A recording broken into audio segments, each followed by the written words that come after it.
नमस्कार, स्वागत आप सभी का। आप देख रहे हैं अमरउजाला.com। आपके साथ मैं हूं प्रतीक्षा। 7 सितंबर की वो तारीख जब आसमान में आपको लाल चंद्रमा नजर आएगा, क्योंकि साल का दूसरा चंद्र ग्रहण लगने जा रहा है। बहुत ही बड़ी खगोलीय घटना भी है और ज्योतिष के लिहाज से भी ये घटना बहुत महत्वपूर्ण होने वाली है। साल का दूसरा चंद्र ग्रहण है और सबसे बड़ी बात यह है कि आपसे और हमसे जुड़ा हुआ ये ग्रहण है, क्योंकि भारत में बहुत ज्यादा हिस्सा दिखाई देने वाला है। कैसा रहने वाला है ये चंद्र ग्रहण, क्या आपको करना है, क्या नहीं करना है, विशेषकर प्रेग्नेंट लेडीज के लिए क्या कुछ निषेध है जो उन्हें नहीं करना है, और आपकी 12 राशियों पर यह ग्रहण कैसे काम करने वाला है, ये सब समेटे हुए हमारा ये खास कार्यक्रम आप देख रहे हैं, चंद्र ग्रहण विशेष। और हमारे साथ पंडित संजीव श्रीवास्तव जी जुड़े हुए हैं, जो कि चंद्र ग्रहण की एक एक बात आपको बताएंगे और निश्चित तौर पर आपको क्या करना है और क्या नहीं करना है, कौन सी रेमेडीज फॉलो करनी है, कौन से उपाय करने हैं, ये सब हम आपको आज के इस कार्यक्रम में बताने वाले हैं। पंडित जी, बहुत स्वागत आपका। सबसे पहले तो मैं चाहूंगी कि थोड़ा सा हमारे दर्शकों को चंद्र ग्रहण की अपडेट दे दें, कब से ये शुरू होने वाला है, कब से सूतक लगने वाला है, और सबसे बड़ी बात ये कि भारत के किस हिस्से में ये कैसे दिखने वाला है। तो चंद्र ग्रहण बहुत ही एक महत्वपूर्ण घटना होने वाली है 7 सितंबर को, और जो इसका टोटल टाइम है ये समझ लीजिए 8:58 PM 7 तारीख को ये शुरू होगा, और टोटल टाइम ये 2:24 तक चलेगा, 2:24 AM। यानी 8 की वो रात होगी, 7-8 के मध्य। हाँ बिल्कुल, 7 को शुरू होगा 8:58 PM पे और 2:24 AM तक ये चलेगा। ये टोटल टाइम है। जो एक्लिप्स का टाइम है वो 7 तारीख को 9:58 पे शुरू होगा एक्लिप्स, और एक्लिप्स जो एंड होगा वो 1:26 रात का, यानी 9:58 से 1:26 का वक्त है, जो कि चंद्र ग्रहण का ये पूरा एक्लिप्स का टाइम है। जी बिल्कुल बिल्कुल। और सूतक समझ लीजिए कि आप 12 बजे से ही लग जाएगा 7 तारीख को, ठीक है, ऑलमोस्ट दोपहर 12 बजे से लेकर। चंद्र ग्रहण का इम्पैक्ट, अच्छा ये अब दिख कहाँ रहा है, देखिए जो ये विजिबल है, विजिबल तो ये एशिया, ईस्टर्न अफ्रीका, ऑस्ट्रेलिया और कई पार्ट जो है यूरोप के, वहाँ विजिबल होगा। और ये रेड देखने में, ये आपने ठीक बोला, लाल चंद्रमा, लाल मून ऐसा हो सकता है। और इसका इम्पैक्ट देखिए बिफोर आई से अबाउट चंद्र ग्रहण, इससे पहले मैं स्टार्ट करूँ, इसका इम्पैक्ट 2 तरह का है। एक तो विजिबल, जहाँ विजिबल है वहाँ, और जहाँ इनविजिबल है। तो ये कहा गया शास्त्रों में कि जहाँ ये विजिबल होता है वहाँ 75 से लेकर 100% तक इम्पैक्ट करता है उसका, ठीक है। और जहाँ इनविजिबल रहता है वहाँ पर ये 10 से 25%, मतलब 25% तक इम्पैक्ट करता है बेसिकली। तो जहाँ इनविजिबल है वहाँ पर भी उसका असर नज़र आएगा, जहाँ विजिबल है वहाँ तो ज़्यादा असर आएगा ही आएगा। तो अब जैसे मुझे अगर इंडिया की बात करूँ तो कई जगह मुझे लगता है ये नेचुरल कैलामिटीज़ जो हैं, स्पेशली पानी से रिलेटेड जो एक्ट है, ठीक है, अभी देख ही रहे हैं बरसात का कहर बहुत बढ़ रहा है, तो ये कहीं थमता हुआ नहीं समझ में आ रहा। कहीं ना कहीं ये आप समझ लीजिए कि उड़ीसा है, वेस्ट बंगाल है, या नॉर्दर्न साइड है, नॉर्दर्न स्टेट जो हमारे हैं, यहाँ पर काफ़ी ज़्यादा पानी से तबाही हो सकती है। पानी से जागरूक रहना है, ठीक है, ये बहुत इंपॉर्टेंट बात है। ये चंद्र ग्रहण जो है, ये प्राकृतिक आपदा जो है वो जल प्रलय के रूप में दिखाई दे सकती है, ऐसा पंडित जी कह रहे हैं। तो हमें थोड़ा सा प्रिकॉशन लेने की भी जरूरत है। हमारा जो अंक शास्त्र, जो ज्योतिष शास्त्र होता है, जो नाड़ी ज्योतिष होती है, वो सब इसीलिए होते ही हैं कि हम जो आने वाली आपदाएं हैं, जो परेशानियां हैं, उससे थोड़ा सा अपने आप को बचा सकें, कुछ उपाय कर सकें। पंडित जी, मैं चाहूंगी कि चूंकि ये चंद्र ग्रहण साल का दूसरा चंद्र ग्रहण है, और हमने इस साल की शुरुआत से ही हमने देखा था ये मंगल का साल है, कहा यह गया कि ये मंगल का साल है, इसलिए हमने बहुत सारी दुर्घटनाएं देखी, बल्क में मौतें देखी, एक्सीडेंट देखे। अब चूंकि साल खत्म होने को है, 3 महीना रह गया है, ये चंद्र ग्रहण इस साल को कैसे प्रभावित करने वाला है प्राकृतिक आपदाओं के अतिरिक्त? देखिए, इसके अलावा मुझे लगता है पॉलिटिकल टर्मोइल या राजनीतिक सत्ता में कहीं ना कहीं परिवर्तन, कुछ बड़े नेता का कोई स्कैंडल आ जाना, या कुछ पद को छोड़ना, या फिर कुछ ऐसा जिसमें वुमेन इंक्लूड हो, ठीक है, ऐसा कुछ इशू बन जाना, पॉलिटिसाइज हो जाना, ऐसा दिखता है। दूसरा, ये जो चंद्र ग्रहण है ये 2 नक्षत्र पे, शताभिषा पे, पूर्व भाद्रपदा और शताभिषा दोनों पे, एक पे स्टार्ट हो रहा है, एक पे एंड हो रहा है। तो इन दोनों ही नक्षत्र से जिन जिन का ये नक्षत्र है उन वाले नक्षत्र जातकों को ये प्रभावित कर सकता है, काफ़ी प्रभावित कर सकता है।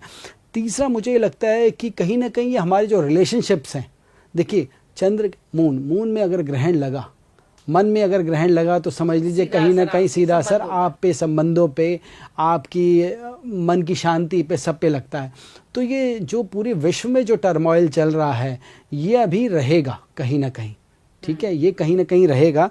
हो सकता है कि हम जो भी मोदी जी गए हैं चाइना, रशिया, और जो ये तिगड़ी बन रही है, तो इसमें जो तिगड़ी बहुत स्ट्रांग हो, इसका पॉजिटिव पार्ट ये, और उसका अमेरिका को काफ़ी नुकसान उठाना पड़े उस चीज़ के लिए, ये तो उसको अफसोस हो बेसिकली। बिल्कुल, ये भारतीय होने के नाते तो अच्छा साउंड कर रहा है, लेकिन हाँ, अंतर्राष्ट्रीय घटनाक्रम जब इस तरीके से उथल पुथल वाले होते हैं तो निश्चित तौर पर देश पर इसका असर आता है।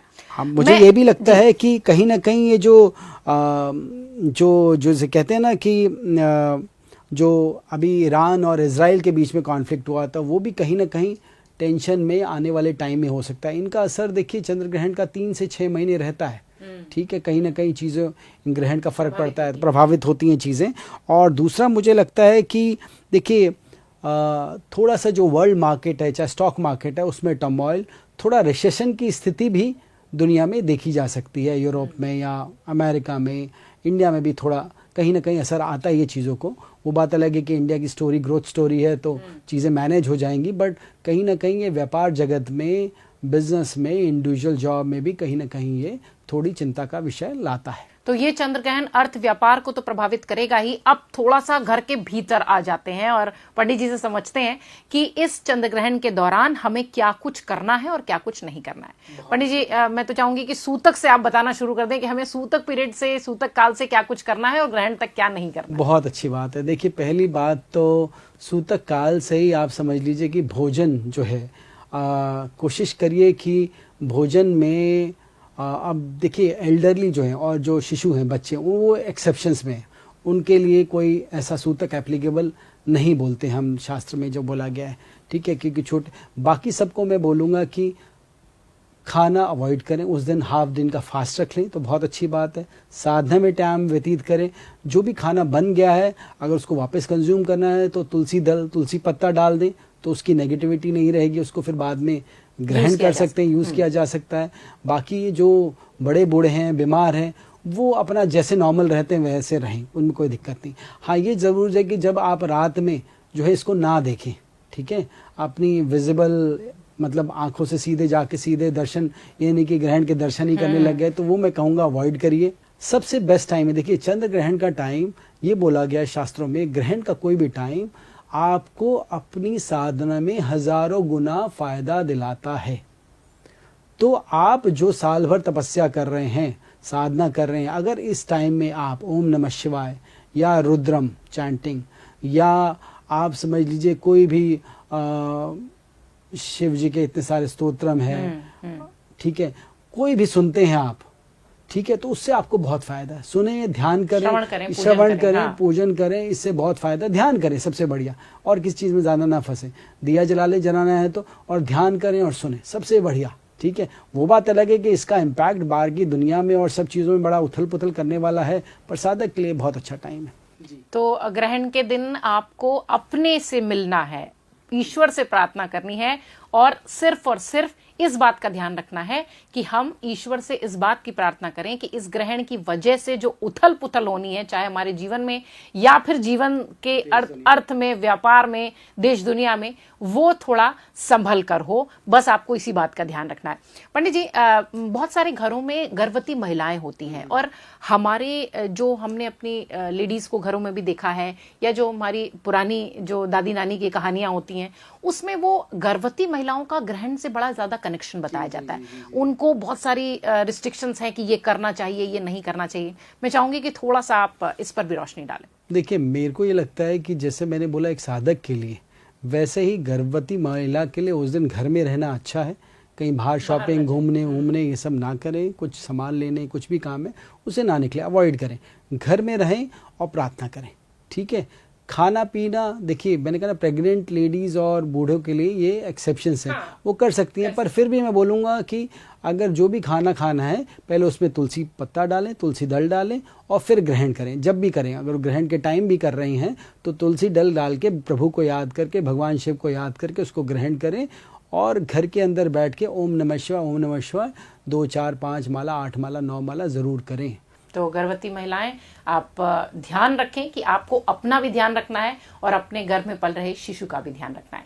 पंडित जी, अब मैं चाहूंगी कि फटाफट जरा राशियों पर भी बात हो जाए, क्योंकि हमारे बहुत सारे दर्शक हैं जो कि लगातार जुड़ रहे हैं और अपनी राशियों से जुड़ी हुई चीजों पर भी सवाल कर रहे हैं। तो मैं चाहूंगी कि एक एक करके राशियों को क्या करना है और राशि के जातकों को क्या करना है, क्या उपाय करना है, ये आप बताएं। चलिए छोटा छोटा बताऊंगा। छोटा छोटा, बिल्कुल। ठीक है, उपाय तो शायद साकरी में थोड़े से मैंने बताए हैं, हाँ, पर मैं हाँ, बताता हूँ कि इन लोगों में क्या क्या असर पड़ने वाला हाँ, है। तो थोड़ा थोड़ा मेष राशि से शुरू करेंगे।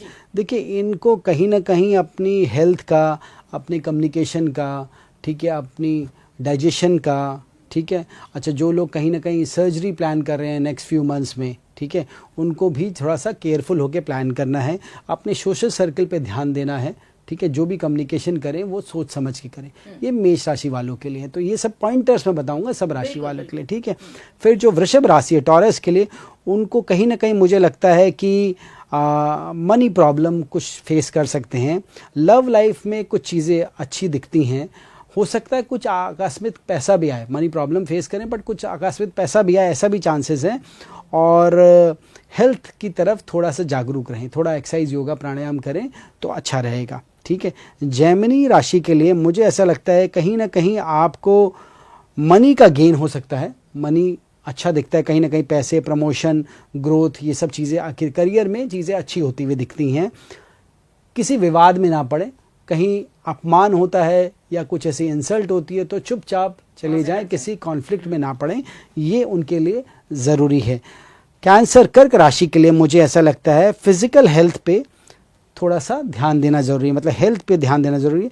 प्रेशर थोड़ा रह सकता है, कॉन्फ्लिक्ट इन रिलेशनशिप हो सकता है थोड़ा सा, और विशेष जो डिलेड हो रही हैं उसमें फुलफिलमेंट में थोड़ा सा टाइम लग सकता है। पर अगर आप योगा, ध्यान, प्राणायाम करेंगे तो जो बहुत टाइम से विशेष आपकी रही हैं वो भी फुलफिल हो सकती हैं, ठीक है। तो जो बहुत टाइम से लटकी हुई हैं, डिले हो रही हैं। सिंह राशि के लिए मुझे ऐसा लगता है कि धर्म का काम करें, अच्छा टाइम है, धर्म का काम करें। मदर से कहीं ना कहीं गेन दिखता है, मदर के साथ टाइम स्पेंड करें, ठीक है। प्रॉपर्टी से रिलेटेड कुछ एक्टिविटीज़ में कुछ कंसर्न्स या फिर कुछ प्रोग्रेस हो सकती है, तो प्रॉपर्टी के मैटर को थोड़ा अटेंशन दें अगर कोई भी केस आता है तो। वर्गो राशि के लिए, कन्या राशि के लिए गेन इन मनी है, ठीक है। फाइनेंस भी है, अच्छा है। कहीं ना कहीं रिलेशनशिप में भी पॉजिटिविटी आएगी, तो ये इनके लिए अच्छा है। तुला राशि के लिए मुझे ऐसा लगता है बच्चों से रिलेटेड कोई ना कोई इश्यूज जो हैं उसमें थोड़ा सा ध्यान रखना है, आ सकता है। बच्चों के साथ टाइम स्पेंड करिए। लॉस इन पार्टनरशिप या स्पेंडिंग, ज़्यादा कहीं ना कहीं खर्चा होता हुआ दिखता है, आउटफ्लो ऑफ मनी दिखता है। वृश्चिक के लिए मुझे लगता है विनिंग ओवर एनिमीज़, कहीं ना कहीं आप ये समझ लीजिए कि जो आपके शत्रु हैं वो पराजित होंगे, ठीक है। प्रॉपर्टी इश्यूज़ पे थोड़ा सा ध्यान रखिए, या प्रॉपर्टी इशू नहीं, प्रॉपर्टी से रिलेटेड चीज़ों में अगर जो काम आपके अटके हुए हैं उनको कर लीजिए, उनको लटकाइए मत बेसिकली उसको। तो प्रॉपर्टी से रिलेटेड में ध्यान रखिए, पूरा करिए। गुड प्रोग्रेस है, गुड पीरियड है, प्रोग्रेस है, अच्छा ऊपर आगे जाएंगे, चीज़ें अच्छी होंगी आपके लिए। सैजिटेरियस के लिए मैं बोल रहा हूँ कि गेन इन चिल्ड्रन है, धर्म का काम करेंगे, प्रोग्रेस है, फैमिली के साथ टाइम स्पेंड करेंगे तो अच्छा रहेगा इनके लिए। फिर कैप्रिकॉर्न जो राशि है, ठीक है, उसके लिए हेल्थ, वेल्थ, मोटा मोटा चीज़ें अच्छी हैं। हो सकता है खर्चा ज़्यादा हो बट चीज़ें अच्छी हैं मुझे दिखता है।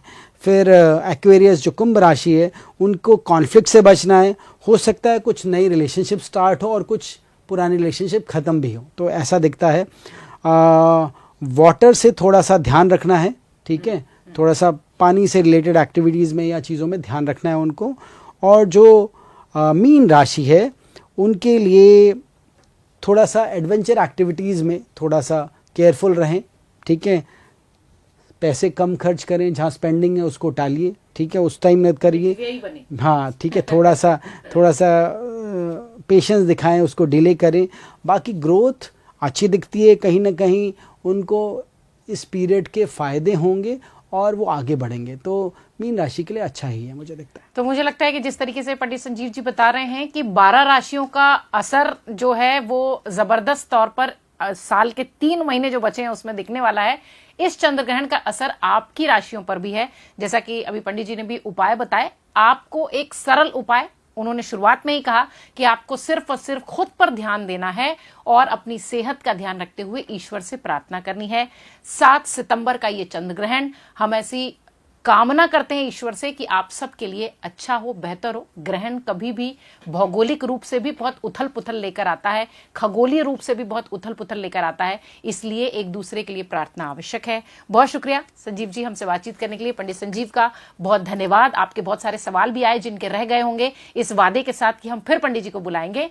फिलहाल आप सबका बहुत शुक्रिया। इसी प्रकार की वीडियोस देखने के लिए हमें सब्सक्राइब करना ना भूलें और एस्ट्रोलॉजी से जुड़ी लेटेस्ट जानकारी के लिए डाउनलोड करें माई ज्योतिष ऐप।